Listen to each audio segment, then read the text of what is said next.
Hello and welcome to Talking Points. I'm Dave Kelly, Director of Advanced Media Production at Cal State Long Beach. Today we're going to be talking about communication in the age of cyberspace. My guest today is Dr. Ebony Utley. Dr. Utley is an Associate Professor of Communication Studies.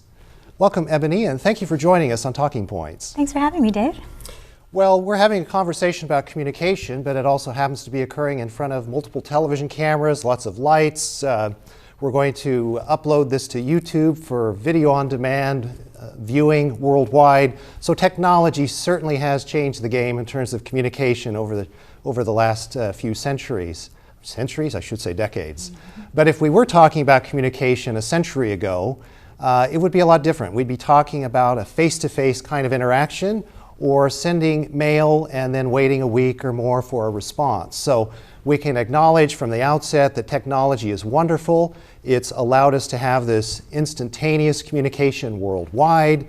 We can use Skype and see the other person who's talking to us from another continent. All of that is wonderful. But there are some other things that we need to talk about that maybe show us that there are some drawbacks to this. And I think you've identified one of those, which is you've referred to as growing up tethered. So what does growing up tethered actually mean, and what do we need to be concerned about in that area? Essentially, it means we have less solitary time, less time to be alone with our thoughts. So let's say, for example, that I was going through a breakup. Instead of deciding how I really felt about that breakup, I would just mass text all my girlfriends and see how they felt about the breakup, and then their feelings might become my feelings. So I didn't have time to actually process. I just let other people process for me. The same thing with, there are a lot of websites and apps now, anonymous sites, where you can ask questions to the crowd. You can crowdsource your feelings, like how should I feel about this, and strangers will tell you how they would feel. I mean, we see the same thing with lots of think pieces, right? Something drops and then there are instantaneously, everyone's got an opinion about it. I'm like, okay, think pieces are great, but that's not theory building. So instead of thinking about how we feel about the new movie or the new book, instead we go online and see how other people feel. Oh yeah, that sounds right. That's going to be my feeling too. So there's less time to think about our feelings. And then the flip side of that is that we think about helicopter parents, right? The parents that are hovering around their children, but we also have children that are tethered to their parents via their cell phones and technology. So when you encounter a problem in your 12-year-old life, instead of actually trying to figure it out on your own, you could just call mom and dad. And because they're your parents, they're always going to pick up the phone and they give you the advice that you need instead of you figuring out yourself. So that process of growing up tethered, not thinking for yourself because your friends can do it for you or your parents can do it for you, is really starting to delay the maturity of our young people. And when we talk about telephones, and everyone seems to have a cell phone or a smartphone today, telephone technology has been around since, well, in common use since probably the 1930s, but it certainly has changed with the smartphone now that we have instant access. I remember in the old days, even I'm still remembering the days when a long-distance call was a big deal. The family would gather around the phone and wait for a relative to call, or maybe we would be generating the call. And it was an event. And those days are gone, and that's probably a good thing. It's better to have instant access. Another thing that's improved is that we don't have to carry around a pocket full of change to use a payphone. We can just pull out the cell phone and use that. That's another good development. But these digital devices and this idea of being tethered, as you've just described, does mean that we tend to allow a lot more intrusions or digital intrusions into our life with the cell phone. Are we letting the cell phones and the smartphones control our lives to a large extent? Here's the irony about being tethered, right? So on the one hand, we're tethered more, but on the other hand, we're less tethered because we don't have to make appointments anymore.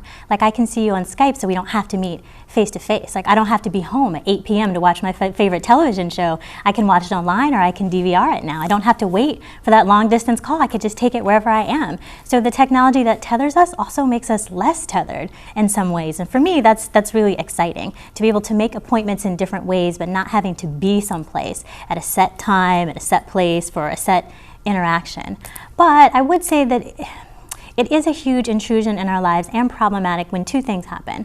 One, when you have withdrawal symptoms when you're not with your technology. Like if you just freak out and panic and hyperventilate, that's a problem. Also, if it's causing conflict with your loved ones, if your people are complaining that they can't ever get your attention or you're never focusing on them, or if you're using your technology to track down your loved ones and complain because they're not where they're supposed to be at a certain time, or they said they were going to text you and they didn't text you back, if it's causing conflict in your interpersonal relationships, then that's when your technology is definitely becoming too intrusive in your life. And speaking of causing conflict in interpersonal relationships, there have been a series of recent studies tracking social media where they try to get surveys of people that use a lot of social media and to determine what kind of effect this is having on people in society. And I've got a study here that I brought in from actually a series of studies that are summarized in a publication called Psych Central, and this was written by Marissa Maldonado. And in the summary of these surveys, she says, the impact of social media on society has prompted researchers to investigate whether its effect is positive or negative. The findings are mixed, showing both benefits and downsides to the use of social media sites. One area of focus in these studies is the effect of social media on mental health. And she goes on to say, recent research has shown that using social networking sites, namely Facebook, can increase people's stress levels, produce anxiety, and negatively affect a person's sense of self. One or two other quick quotes here, and then I'll get your response. Another study showed that Facebook increases people's anxiety levels by making them feel inadequate and generating excess worry and stress. And additionally, 2/3 had difficulty sleeping due to anxiety and other negative emotions after they had used the sites. Apparently, one of the issues here is that people are looking at Facebook and they're seeing that all of their friends or the people that they're connected to are having all these wonderful experiences. They're having lots of fun, lots of accomplishments. They're posting on the site. And here I am looking at it and I'm saying, old boring me, I never do anything fun. I never have these accomplishments that I can post. What's wrong with me? Why am I so inadequate? What's your reaction to that? Yes. As in, yes, like all of those things do happen to some people. They happen to many of us at different points in our lives when we're going through different things. I mean, yes, like social media can cause you anxiety because you have a window now that you wouldn't have had before into hundreds, sometimes thousands of other people's lives that are constructed to look more fabulous than yours. And sometimes social media is a race to who can construct the most exciting life. But I also think dealing with that is a maturity thing, right? It's like, you know, I remember high school and it was kind of a place where like if you weren't the cool kid, then you had anxiety about like not fitting in and maybe the other kids bullied you. And your mother would say, well, other people's opinion of you is not your problem, right? You shouldn't worry about those things. Like you're smart and successful and you'll be great in life. And I think that we just need to reach a new maturity stage when it comes to using social media. I think because it's so new, I mean, most of us are really like maybe 6, 7 years old when it comes to using social media. At the most, we're 10 or 11 years old, so none of us are teenagers yet. So we're still kids on social media thinking about like other people's lives being more exciting than ours because that's how kids process. So I think the more that we grow up with social media as a society, the more mature we'll become and the better we'll be at discerning what's real and what's fake and whose opinions matter and whose opinions don't. And in addition to the anxiety that I referenced in that question and that you've addressed, there's also this concern that people are becoming increasingly bored in society. And what do we mean by bored? It means that they're feeling unstimulated, that they want more activity, they want to be more stimulated. And the reason is because they've become used to this world of constant entertainment, certainly different from what it was, 50 to 100 years ago when we didn't have all of these technological devices, all of these movie theaters, all of these video-on-demand opportunities, the video game consoles, and those sorts of things. And there's another author, a psychologist by the name of Dr. Sandy Mann from England. She's a professor and also a consultant. And she wrote an article recently titled, "Why Are We So Bored?" And she mentions in the article that despite the plethora of high-intensity entertainment constantly at our disposal, we are still bored. Up to half of us are often bored at home or at school, while more than 2/3 of us are chronically bored at work. And if I can go on here for just a moment, she says, the irony is that while our mobile devices should allow us to fill every moment, our means of obtaining that entertainment has become so repetitive and routine that it's a source of boredom in itself. What do you think about that? I like to distinguish between boredom and laziness. Okay. I mean, I think that being bored is perhaps a choice, because if boredom is defined by wanting to be stimulated and the lack of that stimulation, well, stimulation just doesn't drop in your lap. You have to go get it, whether you have the technology or not. If you want competitiveness, then you have to play a sport and join a team. If you want to learn a new skill, you have to go out and learn it. And the internet is still a great place to network and to learn new skills and to do all of these things. But if you're too lazy to go get it, then that's something that's on you, right? It's not necessarily because of the technology. So I think people who say that they are bored are probably reluctant to admit that they're just a little lazy about chasing new stimulation, whether that's inside the tech world or whether that's outside of it. Right, and I think that one of her solutions at the end is not to be so reliant on technology to provide that kind of stimulation. You need to develop other kinds of skills and talents, such as painting on a canvas or cooking new kinds of foods and talking to people, exercising, things like that. I think all of those stimulations can also come like through technology. You can learn new exercises by watching YouTube videos, right? Or you can learn things about art history by exploring museums online or using augmented reality to do so. So I mean, yes, by all means, like get outside, breathe fresh air. But if that's not something that you're into, you also have the alternative of exploring these new things through some sort of technological mediation. So it's not just the technology. It's not just the technology. Okay, Yeah.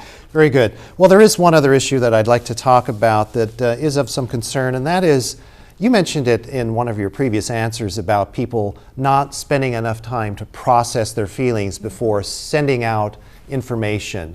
And oftentimes we see this with people who will send out some kind of a notice on Facebook or send out a tweet or reply to an article they read in an online news column, and they'll respond emotionally to something they read. It's the passion of the moment. And in the old days, when you had to write a letter to the editor, you would take the time to actually write and compose the letter on a typewriter or something, and maybe in the course of that time you might rethink some of your emotions, you might cool down a bit before you mail it, and you may even decide to tear up that letter and throw it away, because really that was just the passion of the moment. But we don't seem to have that self-restraint anymore with the internet and this instant access. Do people need to maybe exercise a little more self-restraint when they're responding to things like that? I mean, I think that goes along with my maturity answer, right? The more we grow up with this technology, the wiser we'll become in how to use it. But on the flip side, I like to say that internet access is like having money, right? It just brings out who you really are. So if you're a mean girl and a hothead, like you're probably going to be a mean person and a hothead on the internet too, right? That's just kind of your personality and who you're going to be. So I think also we should pay more attention to sort of civic training and becoming better citizens and better people in general, and then that will impact how we interact with each other online. And on that note, we're going to have to go to the break, and stay with us. When we come back, we'll talk more about communication in the age of cyberspace. Stay tuned.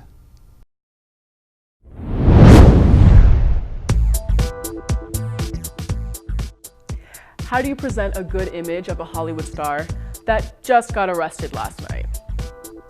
That's the job of a public relations firm. Or as a media specialist, you may suggest new approaches for promoting an idea or product. This degree will prove an invaluable asset for anything it is that you do. You can become a part of this exciting field with a degree from Cal State Long Beach.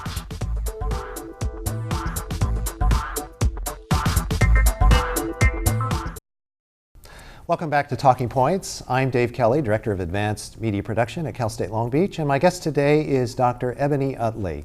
And Ebony, before we went to the break, we were talking about people needing to exercise more self-restraint, perhaps, the maturity factor that you've brought up a couple of times, which I think is really important.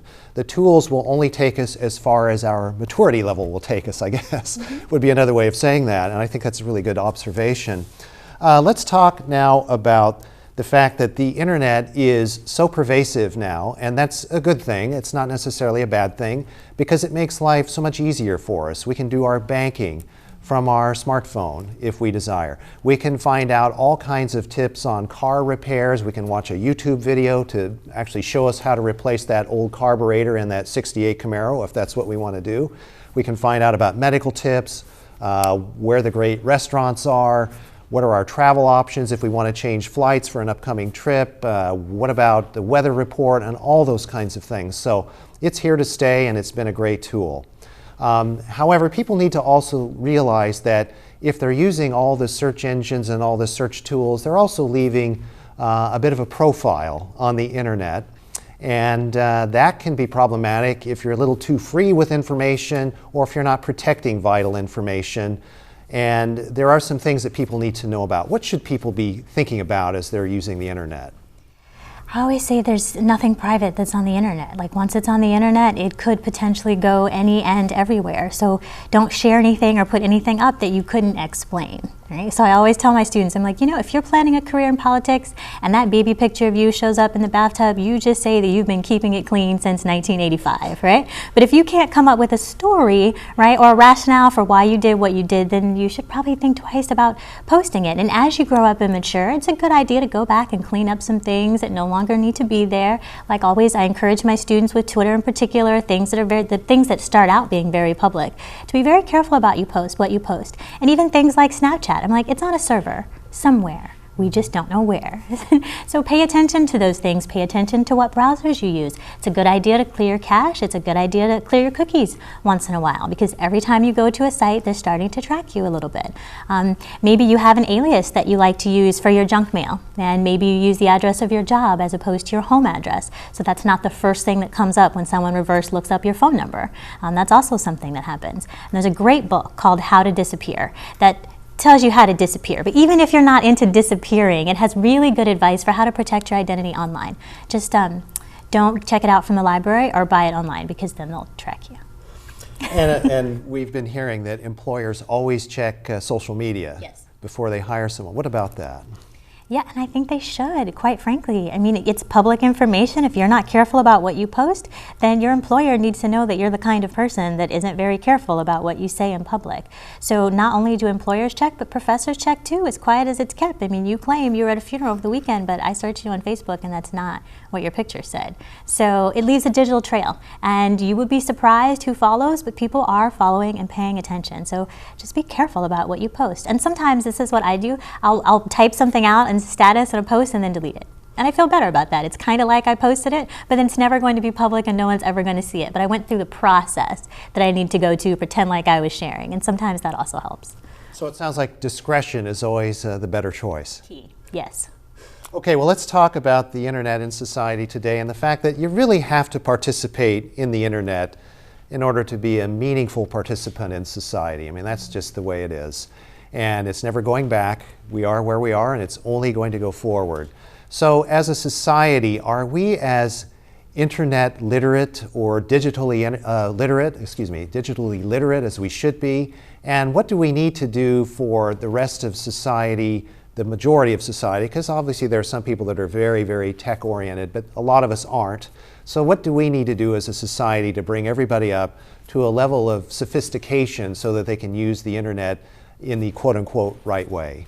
Society needs digital literacy. We teach critical media literacy in college, and back in the day it was called computer literacy, just basically showing you how to use a PC. But now we need digital literacy. We need to know how to use the phones, and we need to know how to use the tablets, and we need to know how important it is to upgrade regularly so that you're not vulnerable to different hacking and different diseases that come through with your phones. Like Heartbleed happened a couple years ago and most people had no idea what that was. So it's important to know like how hacking happens and how to protect yourself and protect your devices. If you have a device that has a camera on it, know that you could be spied on through your camera. So maybe it's something you want to cover at night before you go to bed or engage in private activities. If you have an Echo from Amazon, like maybe you don't want it on all of the time, listening to all of your conversations. And then you need to know the most efficient ways to find information. Like anyone can find information online, but finding it efficiently requires skill and it requires practice. And once you find that information and know the best search engines to use and know the right keywords to use, then you have to learn how to evaluate that information, like which websites are legitimate websites and who owns what websites and how might that perspective affect how you receive the information. And then once you've got the information, then you need to know how to disseminate it properly. Which social media sites would be the best place for this information? Is this a public display that you want, or is it private information that you want to share? And then what's the etiquette for sharing that information? Should you put a comment on it? Should you just share it without additional information? Do you use a hashtag? Do you not? Which hashtags are popular? Which ones are going to be most useful if you've got an organization that you're trying to promote? Which ones are going to garner the most attention for your social justice mission? I mean, all of these things are part of digital literacy. So it's not just like turning it on, but after you turn it on, what happens after that?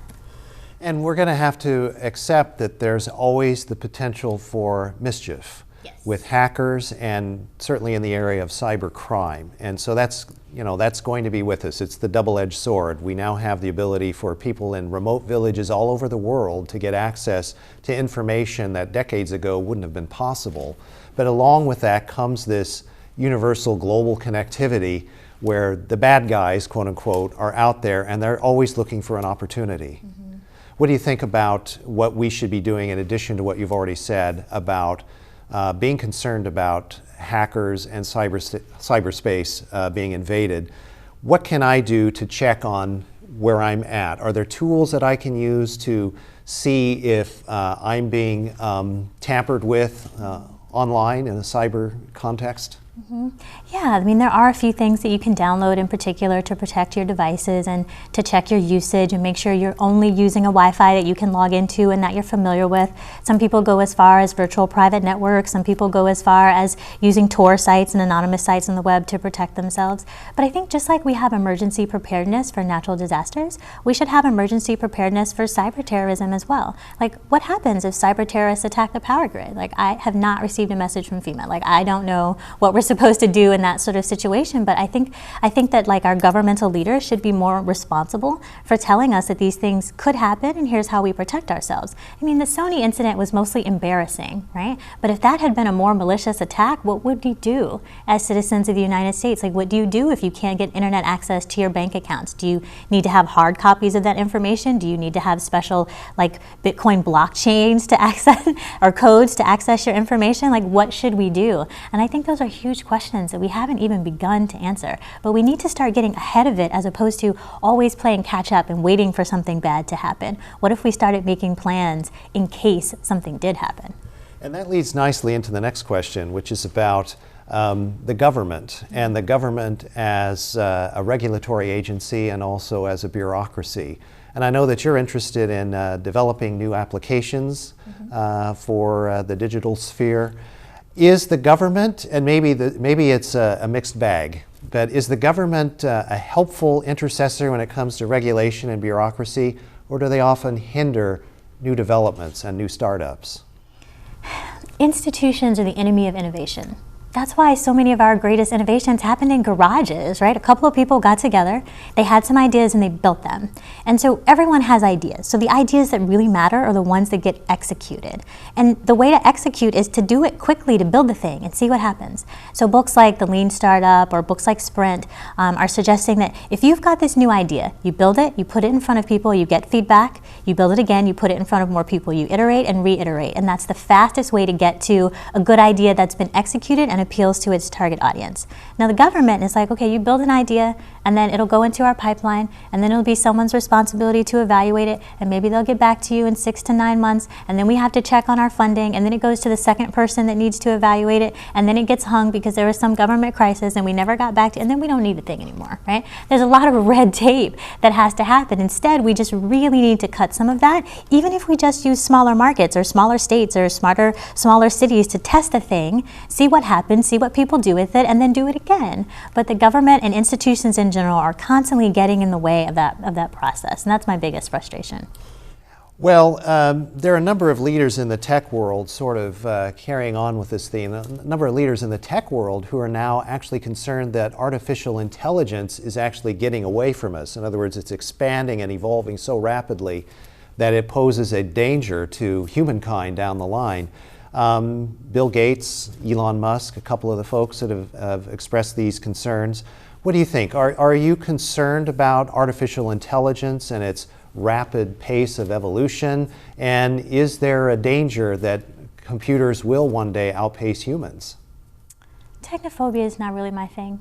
You know, people fear things that they don't understand, and I'm more interested in educating. Like, let's find out more about it. So the singularity keeps getting pushed back. I mean, no, undoubtedly it will occur, right? But we keep pushing it back a little bit at a time. So we have a ways to go. And we've got a lot of time to prepare. So right now, I'm just really happy to say, okay, Google, and have it talk back to me, right? Between Google and Siri, I'm kind of good, right, on the AI, and I think most people are. But what concerns me most is when these technological developments happen, who's going to have access to them, right? Is it just people that already have money, power, and access to resources? And what happens to the rest of us when that gap grows increasingly larger? The people that do have control over the AI, like, are they going to become like techno-colonialists? Are they going to use it as a weapon of power in places that don't have access to that sort of technology? So that's what concerns me more than the AI taking over humans. I want to know what humans are going to do with it to increase the hierarchies among other humans. Well, since we're talking about education and preparing our future citizens in the population, students, you have students in your courses. What do you advise them to do in terms of becoming prepared for the tech world that they're going to be looking for jobs in and they're going to be navigating through when they graduate? What's your best advice? Okay, so two things. The first thing I tell them is that if you're using something free online, then you're the product that's being sold, right? So it's your data. You have access to it. You should make choices about what people can and cannot do with it. So read the terms and conditions. It's really important. You don't know what you're signing up for or where your data might be one day in the future that you're not prepared to explain. So I think it's very important that we think about that. And I also tell my students, you need some skills, right? We can teach you theory and concepts and analysis all day, but you actually need to put it together into skill building. And that's what I try to do in my classes. We're going to design websites, and we're going to practice social media, and we're going to practice pitching, and we're going to network in the community so that you can leave my class saying that you have those skills. You can put those things on your resume and walk right into a job having had some of that experience. We have about 15 seconds left, so if you can answer this in 15 seconds or less, you deserve an award. But are the kids in the younger grades, before they get to college, are they being prepared properly for the future? No, they're not. And particularly young children of color, because they're not being taught that they can be innovators. When we see innovators, they don't look like people of color. Most of them look like young white men. And a lot of my students get to me saying, I didn't think I could do this. I didn't think I could be an innovator. I didn't think I could think or create in this way. And that's because no one ever told them they could all the way up the pipeline. So if we can do anything, we need to go to those little kids and tell them, like, yes, you can build, and let me show you how. And on that positive note, we'll have to bring the program to a close. But thank you so much for being here and sharing your ideas with us. And thank you for joining us on this edition of Talking Points. Join us again soon for another episode. Until then, I'm Dave Kelly. Have a nice day.